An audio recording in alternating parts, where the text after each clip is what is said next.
అదే RTV app వార్తల్ని క్షణాల్లో చదివే అవకాశం ఉంటుంది. ఒక న్యూస్ పేపర్, ఒక టెలివిజన్ ఛానల్ మీ చేతుల్లో ఎప్పుడు ఉంటాయి. రామభక్తుడు హనుమంతుని యొక్క పెద్ద హనుమాన్ జయంతి సందర్భంగా వివిధ ప్రాంతాల్లో పెద్ద ఎత్తున మాలధారణ చేశారు భక్తులు. అయితే సిద్దిపేట జిల్లా ఉస్నాబాద్లో మాత్రం ఒక పర్మిట్ రూమ్లో పనిచేస్తున్నారు హనుమాన్ మాల వేసుకున్నటువంటి స్వామి. ఈ క్రమంలో ఎక్సైజ్ కానిస్టేబుల్గా పనిచేస్తున్నటువంటి మల్లారెడ్డి ఆ పర్మిట్ రూమ్కి వచ్చారు.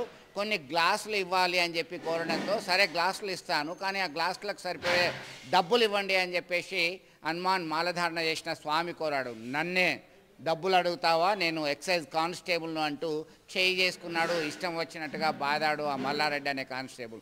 దీంతో ఒక్కసారిగా విషయం తెలుసుకున్నటువంటి హనుమాన్ భక్తులంతా ఎక్సైజ్ పోలీస్ స్టేషన్ ఎదుట ఆందోళన చేశారు. ఖచ్చితంగా కఠిన చర్యలు తీసుకోవాలి. ఆ హనుమాన్ మాలధారణ చేసిన వ్యక్తి పైన ఇలాంటి దురుసుతనం ఎందుకు, ఇలాంటి దౌర్జన్యం ఎందుకు అని చెప్పి ప్రశ్నిస్తున్నారు.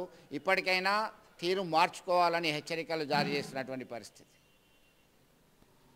హైదరాబాద్ పట్టణంలో ఏదైతే దుర్గా వైన్స్ లో పనిచేస్తున్నటువంటి ఒక హనుమాన్ భక్తుల మీద ఎక్సైజ్ కానిస్టేబుల్ గా పనిచేస్తున్నటువంటి మల్లారెడ్డి గారు అకారణంగా దాడి చేయడం జరిగింది.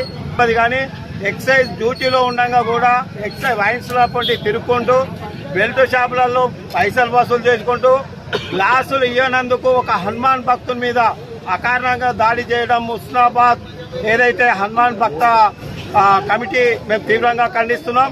ఈ రోజు ఎక్సైజ్ కార్యాలయం ముందు మేము ధర్నా చేస్తే ఎక్సైజ్ సిఐ పత్తా లేడు.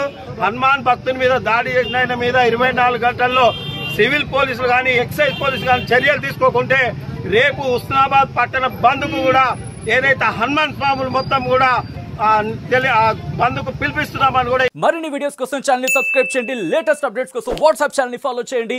అండ్ లింక్ డిస్క్రిప్షన్ లో ఉంది.